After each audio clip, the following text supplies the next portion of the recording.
కోసం Andhra Pradesh should lead by example introducing social media abuse protection bills. ఎందుకు చెప్తున్నానంటే మీలాంటి వ్యక్తిని మీరు మెంబర్ ఆఫ్ పార్లమెంట్ అయ్యండి, మిమ్మల్ని ఇంత ఇబ్బంది గురి చేస్తే ఇంకా సగటు మనిషి పరిస్థితి ఆలోచించుకోండి.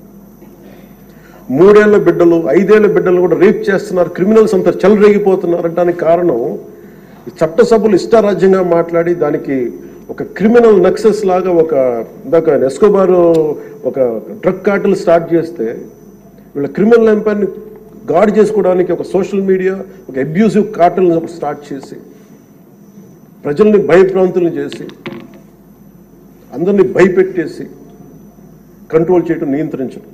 మాకు ఎదురు తిరిగితే మనకి కృష్ణరాజు గారు లాగా మమ్మల్ని జైల్లో పెట్టేస్తాం, ఇలా 3rd డిగ్రీ మెథడ్స్ వాడతాం. ఒక ఎంపీకి ఇలా ఉన్నప్పుడు అలా భయప్రాంతులు చేయడం, ఒక ముఖ్యమంత్రి స్థాయిలో ఉన్న వ్యక్తిని గతంలో 3 సార్లు చేసిన వ్యక్తిని జైల్లో పెట్టేస్తాం, దాడులు చేస్తాం. ఈ మైండ్ సెట్ మారాలి అంటే ఈ సభ ప్రజలు మనకి చాలా బలమైన ఇచ్చారు. వాళ్ళని 11 మళ్ళీ 164లో పెట్టారంటే ప్రజలకు మన మీద అపారమైన నమ్మకం. ఏదో మార్పు తెస్తారు.